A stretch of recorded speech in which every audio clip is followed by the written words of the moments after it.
Everyone, hi everyone, I'm Jeannie Ralston. I'm the founder of NextTribe, and we are here with author Dawn Raffel, who has written an extraordinary new book called Boundless as the Sky. And I just can't wait to talk to her about it, because I have 100 questions, and they're all good, because I was so astonished. I had to write her in the middle of it and say, I had no idea. This was so amazing. So, and I'm sure a lot of you out there too, here on Facebook and here on Zoom will have some great questions for her. So first, I want to start off, for those who don't know Dawn, I'm going to read a bit about her. She's a 6-time author, an established editor and award winner. Her previous book, The Strange Case of Dr. Cooney, was chosen as one of NPR's best books of 2018, and was awarded a Christopher Award for books that are from the highest values of the human spirit. We actually had Dawn on one of our initial NextTribe interviews on Zoom. You were one of our first ones when we were all still trying to figure out Zoom. But she's now, after her long run as a magazine editor, I think the latest one was at Oprah, the Oprah magazine. She's now the fiction editor of the Northwest Review and works as an independent editor for individuals and creative organizations. And she also teaches yoga nidra. She did that for us during the pandemic, which calmed a lot of us down. She's still doing it. So I just want to read what Publishers Weekly says about her new book. And it says, Raffel draws inspiration from Italo Calvino's Invisible Cities and the history of Chicago's 1933 World's Fair for this sublime collection. This is one to savor. Welcome, Dawn. We're so happy you're here. Well, thank you. It's really, those of you I can't see and those of you I can see, thank you. I'm happy to be here. Well, it's thrilling to have you back, and I want you to, I've asked you to prepare a little something to read for us, and then what I'll do is I'll start asking questions, and if you are listening here on Zoom or on Facebook, you can put your questions in the chat in Zoom, and after I talk a little bit with Dawn, then I'll call on you individually to ask your questions. So Dawn, let's hear a little bit just to get a sense of how extraordinary the writing is. Okay, so I'll jump in. So, but just before I start, to explain, this book is a diptych. It's in 2 parts. And the first part is very short stories that are in response to Italo Calvino's classic Invisible Cities. And I originally was calling it a feminist response. And then I thought, oh, that makes me sound like an asshole, which probably I am an asshole, but I can just leave that out. No. It's an absolutely genius work of literature, but it is a man's book. So the first part is kind of cities and people, real and invented. Some are historical, some are dystopian. The second part takes place in a single city on a single day, which is Chicago 1933 at the World's Fair, where something happened that day. And somebody who interviewed me said, oh, so one half is invisible cities and one half is the visible city. And I thought, in a way, yes, except that Chicago in 1933 is also an invisible city too, because it's gone. So, but this is from the very beginning. I'll just read this really short one. And I will just say that I wrote this before the pandemic. And it's called The Beautiful City of Serena. In the beautiful city of Serena, every old woman wears a mask. The body might yet appear lithe in slacks, in silks, in exquisitely calculated jackets. The gait still steady in the cleverest shoes. The hair is calibrated to perfection, dyed, snipped, and yet the face cannot be made to please the eye, not by needle, by knife, nor emollient, unguent, pressure, laser, poison, paint. And so the old women go about in vivid masks, the poor in the primary colors, the wealthy in the jewel tones, garnet and sapphire, emerald, all of it fired in the city's famous ovens. Time was the old women removed their masks at night in the dark, but now it is the law that they must wear them even to sleep. even to dream. The hands must be gloved. The toes must be sheathed. The old women may be 60 or 90 or 210. Despite their wild hues, no one sees them at all. So Wow. that was actually, it was kind of my invisible cities is that there are all these beautiful young women in the invisible cities of Italo Calvino. And I did really think about, and I said to Jeannie, it was almost like I was having a moment of like, I've just had it with all of this. I'm just going to wear a mask.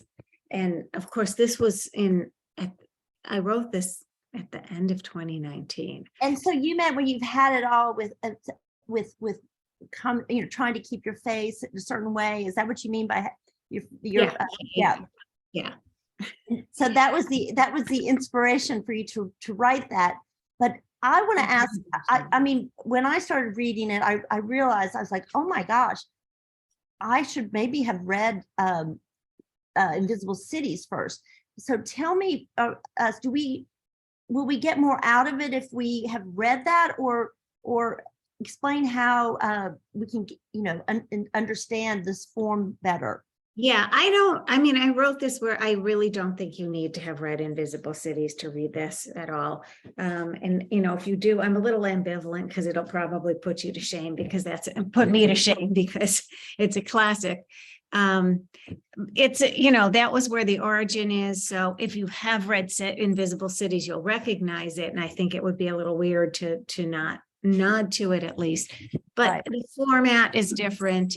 I didn't do any kind of matchy thing. It was just where the inspiration came from. But again, I don't think there's any need to read it first if you haven't. Well, It's a great book. I would recommend anybody read it if you get a chance, but you don't have to read that one to read this. But what should we know about it then? I mean, just like, what should we know that it was? I know it was groundbreaking, almost a new literary form, right? It's one of those great books where people can argue, but is it a novel? Is it a story collection? Is it prose poetry? It's really just kind of its own thing. It's sort of a matrix. And it's this collection of cities, all of which actually really might be aspects of Venice. And for me, my anchor city that I circle back to is Chicago.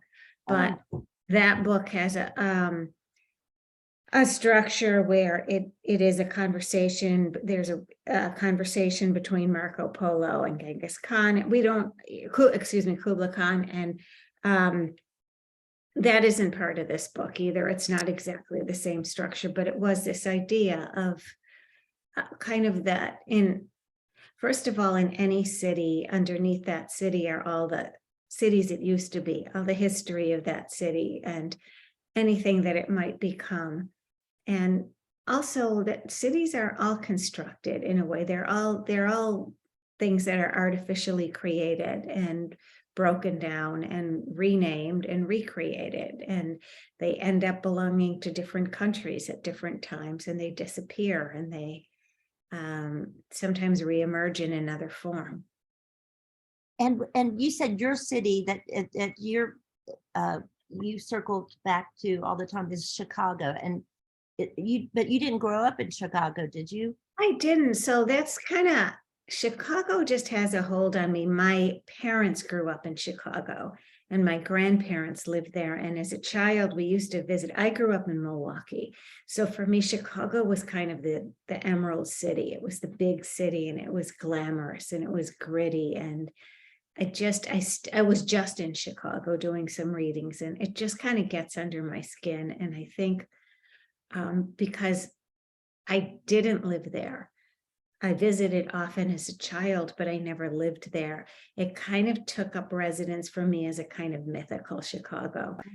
And oftentimes I think people do write about places they no longer live. Like even if they did live there as a child, they'll write about some place that they left because it kind of takes on a different energy. And that reminds me of what you wrote about yourself in the very beginning. I've got to read this because it's the very first thing, and it's really beautiful. And I'm going to read it if I can find it. Here it is.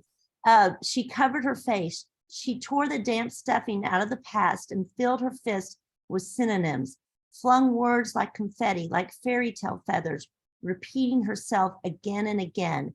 She believed in this way she could bring back the dead, if just this once. And somebody asked you, and you said that's probably the truest thing you've ever written about yourself, Yeah. which is just amazing. And so what I feel like when you're talking about the cities that they're no longer there, they're in the past, you're really working to bring that back in a way. Is that right? The city. Well, I am. And I also, I mean, I know that like this Chicago is like the Chicago of my parents, and there's a lot of that as well. In there. Yeah. So tell me, we were talking a little bit beforehand that you've been working on this book since 2007. Did you kind of? Yeah. So, how did that begin, and where did it take you? Because I know it took you. It took me around quite a loop. So a couple things were going on. First of all, I stumbled onto the fact that the second half of the book is this novella in Chicago, 1933. I stumbled onto the fact that there was a World's Fair in Chicago in 1933, and it's not that well known. The famous one that you're probably thinking about with the devil in the White City is 1893. This one is it's the bottom of the Depression. It's the year Hitler came to power. And meanwhile, Chicago has this World's Fair that is predicated on the idea that technology will solve all of our problems. Today may be awful and bleak, but the future is going to be beautiful. And of course, and it was called the Century of Progress. And from our perspective, because we know that World War II is about to happen, it's chilling. But from theirs, it was a very different view. And I became kind of obsessed with that. And I went to Chicago. I started doing a lot of research on that fair. And meanwhile, I was also kind of writing these short stories, which I didn't quite realize how they all fit together until later. While I was doing research on that World's Fair, I discovered one of the biggest exhibitions was a sideshow of premature babies in incubators, which I thought was insane. And then I discovered that these sideshows were occurring on midways all over the country over a period of 40 years. And they were all the work of this one guy, Dr. Cooney. And so I just thought, I can't leave that lying there. So I ended up writing This Strange Case of Dr. Cooney, which is narrative nonfiction and has about 600 archival endnotes, which almost killed me. I ended up having to learn about the history of neonatology and all kinds of other crazy things. And so at that point, by the time I published that book, I thought, okay, maybe I've gotten this thing out of my system with the World's Fair. But no, I didn't. It was still there. And I was doing more archival research in February 2020 when COVID shut everything down. And so at that point,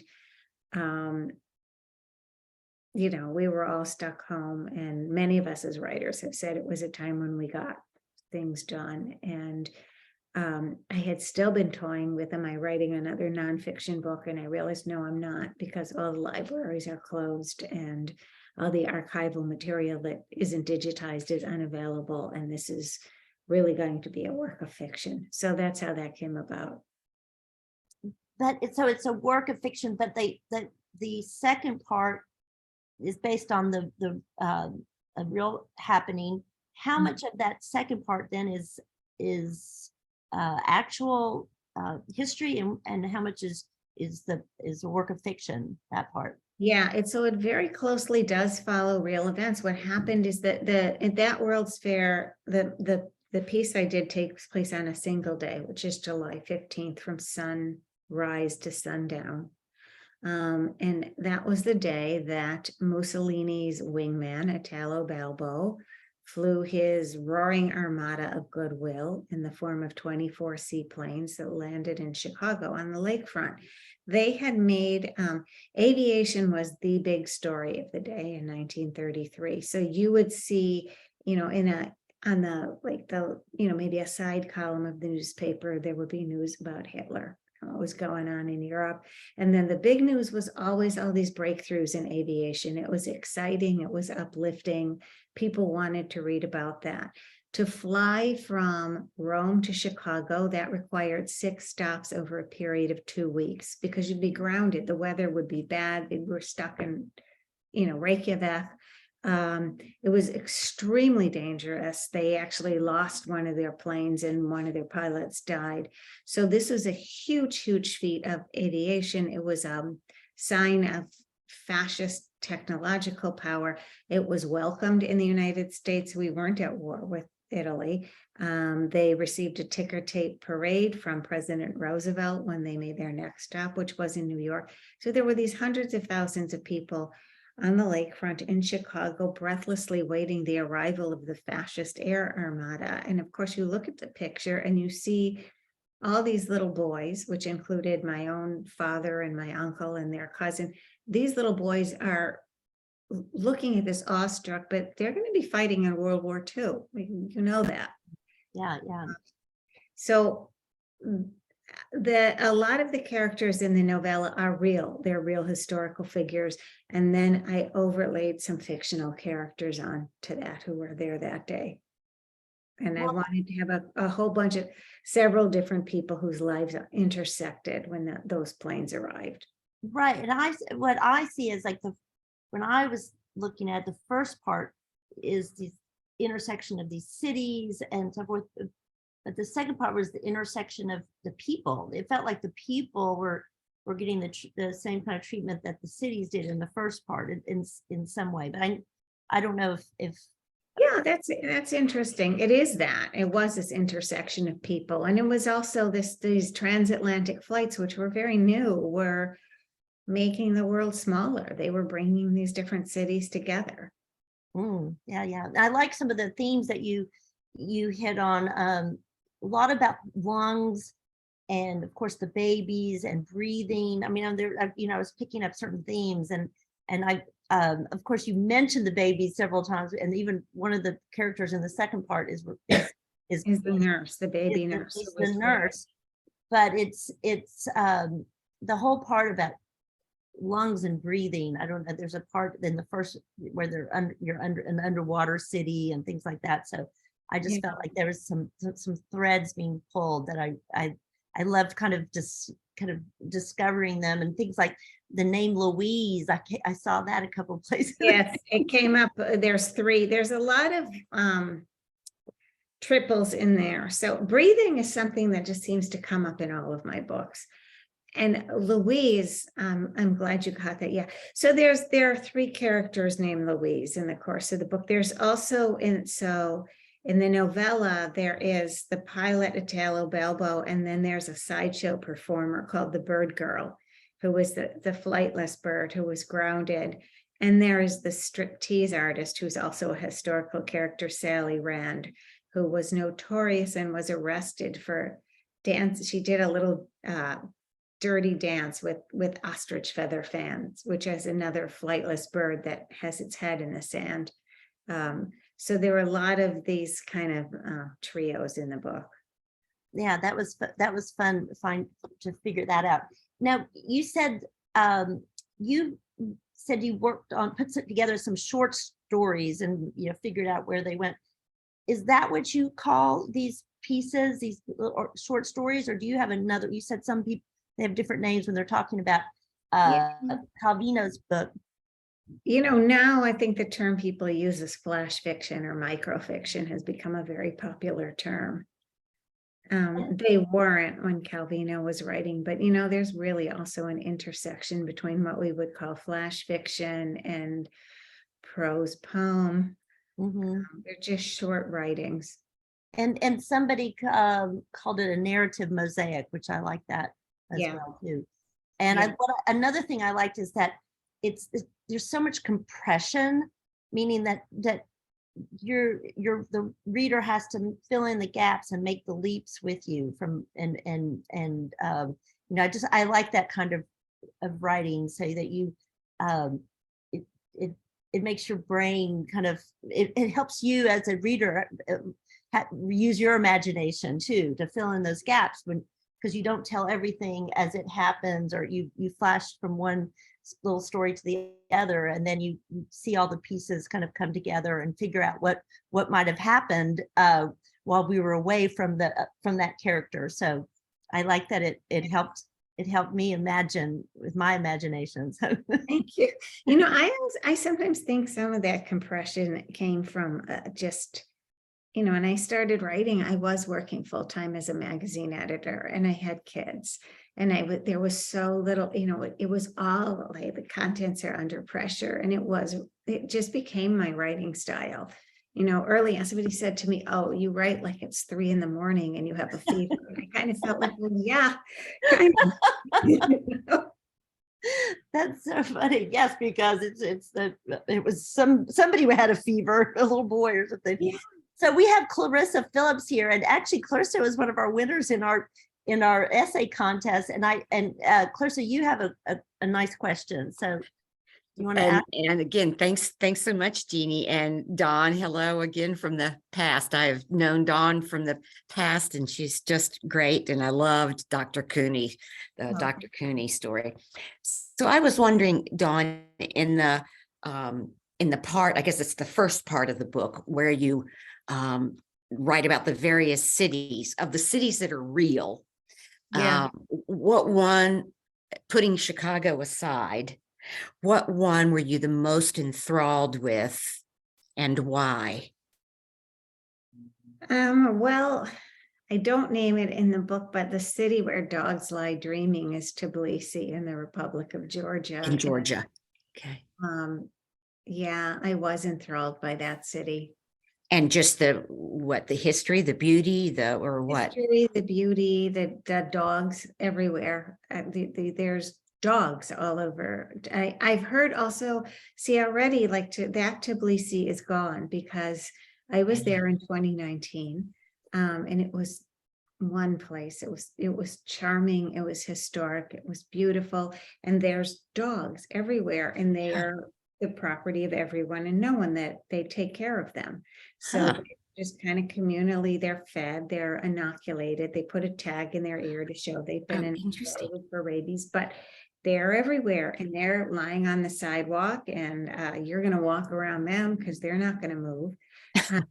And so they're just there. But I mean, I've also heard now, since the war in Ukraine, hundreds of thousands of Russians have now fled into Georgia, if they have the means to do so. And so everything has changed there as well. Yeah. And everything has become very expensive, and it has become a different city. Interesting. And you also, I've read too, that one of the cities that you talk about, don't name, has a connection to you, the one that they moved the graves. Right. Yeah. So my grandfather was from Kisvárda, Hungary, and we finally went there. And I thought, okay, well, I'm going to find the cemetery where a lot of the parts of the family that didn't immigrate were buried. And first of all, Kisvárda is in the middle of nowhere. Like, if you look at TripAdvisor for things to do in Kisvárda, you won't find anything.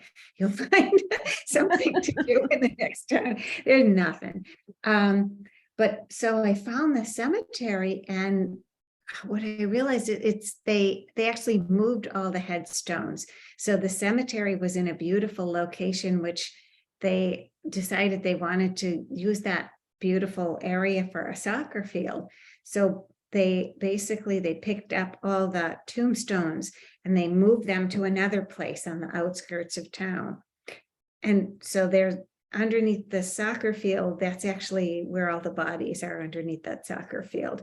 And then underneath the headstones, there's nothing actually under those headstones. They're just there. And of course, I couldn't find my family anyway, because half of this, there was no map the way you usually have in a cemetery. There were just all these stones, and half of them, the writing was rubbed off, and I just thought, and a lot of them were just markers. They weren't engraved. And I knew the family was poor, and they were probably the people who couldn't pay for the stone to be engraved. But yeah, And then I thought, well, but you know, a lot of Europe is like that. There's a lot of that. Yeah, especially after the war or Yeah. wars, plural. Yes. And did you go and you were, you said you started kind of thinking about this book in 2007. So after that, did you, whenever you traveled, were you taking notes on places with this in mind, possibly something to mind for? Specifically, I think, I was absorbing it, and most of these cities are fictional. Mm. Most of them don't have a direct correlation to a real city. There are some real historical figures in there as well. And at the end of the book, there are historical notes that identify anybody who was a real figure, either in the stories or in the novella. I originally wrote it where I actually had a little footnote at the bottom of the page that said who they really were. And I thought, I'm just going to move that to the back. And you, when we talked earlier, said you were worried that this would never get published. I really was, yeah. So tell me the process, obviously we know you took the time to write the Dr. Cooney book, but then coming back to it, what did you do to find the right publisher? And because it's an unusual book. It's not It's an unusual book. It really is kind of off the grid in terms of its structure. And I knew that because of the Dr. Cooney book, Dr. Cooney, this is publishing also.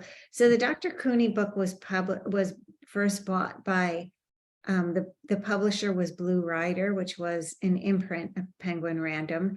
And right as the final draft of it was approved, Blue Rider folded and my editor was fired and everybody working on my book was fired.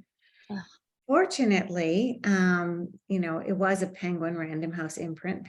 Penguin Random House didn't go out of business, but I was told that now your book is going over to Dutton and you're getting a whole different editor. And Dutton said, well, you know what, you have to revise the whole book again if you want us to publish it. And my agent said, well, contractually the book was accepted, so they do owe you payment in full, but they are not obligated to publish the book. So I had to revise it again. And at the time I was somewhat distraught. In the end, I think the revisions made it better. I was glad that they did. But so now the way this worked is that Dutton technically had an option on whatever I was to write next. And so I knew this is just not the kind of, Dutton is a book that on their fiction list is looking for a certain kind of popular bestseller. And they wrote me a very nice note and said, well, we really like the writing, but we just can't see how we can fuse these pieces together into a traditional narrative arc. And I thought, but I don't want the pieces to be fused together into a traditional narrative arc. And I knew it was a small press kind of book. And so it was really a long process of looking online at, reacquainting myself with all of the small presses. I went to an event called Small Fair, which was online because it was during the pandemic. And then I decided to order a book from about 20 different small presses, just to see not only what their website looked like, but what happens when you order the book. What do their books look like? Do they arrive in a timely manner? Are they well designed? Did somebody copy edit them? Who's publishing what? It was a whole research project just to try to find where am I going to be comfortable publishing this book, and what's going to be a good match. So and tell us about the publisher that now I don't have it on the tip of my tongue. It's got this crazy name. It's like Sagging Meniscus. Like Sagging Meniscus, and I thought, oh great, I've been a little bit sore about anything called sagging at this age. But I really liked what they published. I liked their list. I got to know them. They also have a magazine. And so I started that way I placed some of the stories in their magazine. I got to know them. So there was a relationship there that we built. And then then they decided to publish the stories and the whole book. But it's you want to feel like there is, like you trust the people who are publishing your book. And my editor there had some excellent suggestions, and I felt like his suggestions were helping make it the book that I wanted it to be. And I feel that way as an editor too. I think every writer needs an editor, and I am an editor, but there's a way of editing to try to make the writer fit into a particular mold. And then there's another way of writing where you're really trying to understand what is the book they want to write and how do you help them write that book. Right. How fortunate that you did find somebody who really got it. And I was really lucky. Yeah, I felt like, okay, I'm very lucky. I found somebody who got it. yeah. And how are where are they based? And yeah, where are they based? They're in Montclair, New Jersey. They're just Oh, okay. Yeah. Okay. I wondered. I was almost thinking too that thinking about university presses for something like this, but I don't. I mean, you obviously didn't. University presses are interesting, but first of all, I don't have academic credentials, which isn't always necessary, but is helpful with a university press. And then you also have to go through a long committee review process. Oh, I find I tend to fare better in a situation where there is one person in charge who can just make a decision. right. Good. Smart. And you were just in Chicago right after the book, because the book came out about 2 weeks ago or so, right? Yes. Yeah. So how, with Chicago playing such a role, how was it received there? What kind of responses did you get from your audiences there? Oh, it was fun. I did a couple of bookstore events in Chicago, and it was fun to do it because people in Chicago, many of them know a little bit about this history, at least, and were interested in it. And in Chicago, there is still a street that's called Balbo Drive, and it is named for this fascist aviator. And there is actually in Chicago, in Grant Park, there is a Roman column, which was a gift to the city of Chicago from Mussolini. And in this age of people taking down statues because, of very bad history, that column is still there. I guess isn't obviously representative of Mussolini or something. You know what I mean? Oh, it's there was a big fight in Chicago about 3 or 4 years ago to rename that street, but they lost, and it is still called Balbo Drive. It's still there. Wow, interesting. So I also wonder what, when you said that you were lucky to work with an editor who wanted to give you the book that you wanted, to help you deliver the book you wanted. What is it that you want us to, when we finish reading this, what is it that you want us to be thinking about and feeling? I always like to ask authors that, because and I'm not even that directive when I do something like this, but I think I'd like people to look at their own city with a little bit more interest and a little bit less assumption. And also, though, I'm really interested in historical spectacle, both in this and the Dr. Cooney book and in the book that I'm working my way toward now. The idea that we're very often, as the whole culture, we're drawn to something that looks really interesting and spectacular, but we don't always really take time to think through what are the consequences of what we're looking at. Wow. Okay. Like we're all looking at this thing with Italo Bello, we're looking at a spectacular display of aviation. It is really cool. It was an incredible technological feat at the time, and it was spectacular that he did that. But there were probably too few people really thinking through, but also, what are the consequences of all of this fascist air power that's being put on display. And you do have one of the characters who stays home, kind of I think somebody's father, who kind of isn't too keen on all this. It sounds, did I remember that correctly? Yeah, you did. Yeah, there's somebody who's He's just like, worried. I mean, the Jewish characters are obviously really worried about Hitler. And there are also German characters in there, and they also were discriminated against at that time because it was after World War I, and people didn't like them in Chicago. They were facing discrimination, and there are historical sideshow characters who I decided to include and really try to develop them as real characters. And it, because the shadow of the Holocaust is hanging over this thing. But we sometimes forget that Hitler's first and least remembered victims were actually children with physical and intellectual disabilities. And so I wanted those sideshow characters in there.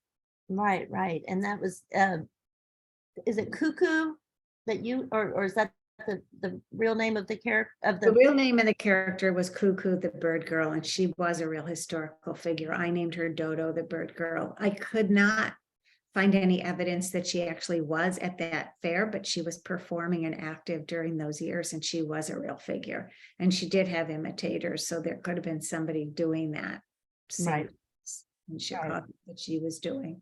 And you're a big, well, I should say before I ask any more questions, if you do have questions, because this is, this is so rich with ideas and great writing and in interesting form. So please put any questions in the chat. But what I was going to ask about sideshows and stuff, it feels like you have a real love for that, and I guess it's part of your interest in spectacle. Yeah. I do, and I spent a lot of time at Coney Island, especially when I was researching the Dr. Cooney book, but then I started also looking at what they're doing there and the sideshows that they're doing there, and it just I'm fascinated by what we look at as entertainment, and we still do. The impulse is still there, it's just the technology is different. So like now, what would be our spectacles that, I mean, the Super Bowl, that kind of thing, or is that even? Yeah, but I mean, even this, reality television and, that same kind of thing. So they were looking at real life babies and incubators, and you're watching it on TV. You're watching the, whatever extreme reality TV show was going on, and it was kind of an early version of medical crowdfunding. You do it now too. You have a GoFundMe. They were just doing it as an exhibit. And as an exhibit. And and I guess it's obviously, it reminds me of when reading the book Seabiscuit and that talking about like the people during the Depression needing something to distract themselves, or maybe even, maybe what you're found there is they were distracted by the spectacle of the airplanes coming in, but also some kind of reassurance that there were people that were worse off than they were. I mean, I don't know. I think it's unfortunately human nature. It's okay, these poor little babies, at least our babies are safe. This poor girl who's looks like a bird. Or they wanted to be entertained, and they also wanted to be inspired. It was both things. And it's, so, when you ask like, why is aviation the big banner story? But it was the bottom of the Depression. People's lives were really hard, and it's hard for us to even get our minds around how hard their lives were at that time. And so you don't want to keep reading news that makes you feel like you're hopeless, like there's nothing you can do about this. You want to read news that's inspiring. Right. And so people who really could barely afford to go somehow scraped together the money to go to this, because it was all about this beautiful future that we were all going to inhabit. Yeah, the irony there, as you pointed out. I think Clarissa has another question. Clarissa, do you want to ask your question?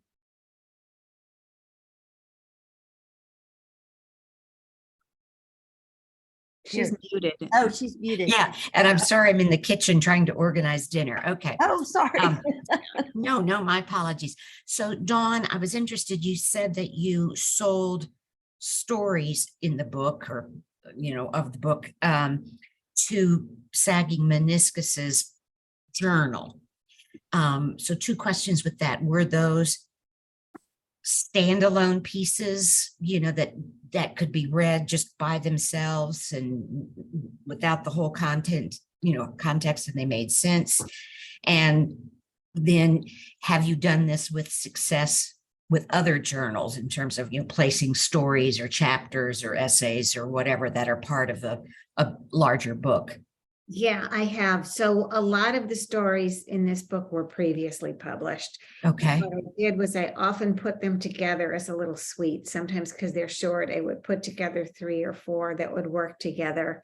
But they became something different in the book. So what I did in the book is I cited the magazines and the anthologies where that supported this as it was Right. going along, but I didn't do the thing that you often see where it's like this story was published in this journal, because I revised them so heavily and I retitled a lot of them. Okay. It wasn't exactly the same piece, so it was like Okay. some version of it. Mhm. But many of these pieces were published along the way. Okay. And that was great too, because also in some cases I had wonderful editorial direction there as well. Mhm. And have you done that with other books? I have, Past? yeah, yes, I have. And Um, the pieces that were published, were they in the part from the first section? Because the Yeah, second they were section- all from the first section. Yeah. I didn't take anything out. That there's a magazine in Australia that took a couple stories from the second chapters, like an excerpt when the book came out. And now I can't even remember what the magazine is called. It's terrible. Oh, It's mine somewhere. it's in Australia. They're asleep right now. So them. Yeah, okay. Well, and now you did mention that you're working on something else, and what can you tell us about that? Not much, because it's really a mess. So I think I'll just keep my mouth shut. Yeah, I have a really long gestation period for things. I feel like it just takes me forever where I'm not actually writing anything. And people will say things like, well, how much of this have you written? How many pages do you have? And, even with the Dr. Cooney book, it was getting scary because I had a deadline. And my editor was like, oh, can I see some pages? And I'd be like, well, I'm working holistically. It's sort of like, then the part where I start actually putting it together is, I wouldn't say fast, but faster. I feel like there's a long period of time where it's just kind of rattling around in there. But it does, you hinted that it has something to do with spectacle, or It does have something to do with spectacle, and I think I'll leave it at that. Okay, and is it going to be any kind of similar format to this, or I'm is it? trying to not have it be the same format, and that's the thing. I always like to try something new. I don't like writing the same. I feel like there are writers who just write the same book again and again, and Yeah. I always say, I'd rather fall on my face than write the same book twice, although I'd also rather not fall on my face. It takes a long time. Yeah, but nothing ventured, nothing gained, and you really opened my eyes to what's possible and what if these different formats. And I do like the part. I think this is inspiring for any of us in not who are writers or not writers, just that the kind of stick to itiveness that you had to have to get this published. And I think that's important in anything that we take on, and especially as I just feel like as we get older, we might think, okay, maybe my time has passed or whatever, or this is it. But you really buckled down and you got it out there, and you got it the way you wanted. And I'm stubborn. That's persistent. I'm persistent in my own weird way, but it is a long process. And I actually say that to writers that I work with too. Sometimes you're lucky and lightning strikes very fast, but sometimes you think writing the book is going to be the hard part, and it is the hard part, but selling the book can also be the hard part, and staying with the book can be the hard. It's, it can be a long journey. Unfortunately, you can't just write the book and hope to be discovered. right. And it is a little harder as we get older. that is the reality. I feel like, we had to deal with a lot of sexism coming up, and now we have to deal with ageism, and that's just the way it is. It's there. Yeah. And so what, I mean, I don't need you to give me examples of ageism you encounter, but my thought on that is the people who are buying books are mostly, I would say, are women in our age group, 45 plus. They're younger. They're younger. They are. Are you talking about the people who actually go to the store? No. Oh, I mean, yeah, the ones going to the store. Okay, I thought you had to see the people who are acquiring books. No, the ones who are out there, they Yeah, publish. the people who are actually buying books to read probably are our age. I think it's, so many reading groups and so forth, but I don't think they publishers give it us in this age group enough due on that measure. Yeah, I used to work at More Magazine also, which was a precursor to NextTribe in a way. It was, it was a wonderful print magazine for women over 40. And again, we always had this problem with the advertising buyers, because they were in their 20s and they thought, oh, well, what would women in their 40s want with beauty products? You have no idea, lady. But yes, I think we're I guess it can be frustrating to be continually like not in the moment you're the place you're supposed to be or need to be. But that's what I like about NextTribe is we're going to be loud and everything. We're going to be heard. And as far as NextTribe, we're not chasing advertising right now at this point. We've got other ways to support. You've got all the travel that you're doing, which is really interesting. The trip support. So we've kind of said, I'll just tell a tale of a company that the company that makes Botox. They wanted that we weren't the right age group for them. You weren't the right age group for them? They wanted younger. Anyway, so I just think, oh my gosh, okay, we're just never going to make it to the advertising is just too hard. So anyway, but I applaud you on your great success. If you guys want to unmute yourself and give a big cheer to Dawn for getting this book out and sticking with what your guns about what it is you wanted and taking chances and experimenting. I think it's wonderful. And I just say thank you, Dawn, for everything. Oh, thank you. Thanks for doing NextTribe, and thank you for coming out. And hi, Cam. There's Kim. Really nice to see you. Hi, guys. Thank you, Dawn. Thank you, everybody. I love Dr. Cooney. So I can't wait much. to read this one. Yes, this one. Thank you. Fabulous. Thank you, everyone, for coming. And maybe we'll see you on another author interview. But thanks, Dawn. Great. Thanks so much, Dawn. Thank you. Take care. Great to see you. Bye. Bye-bye.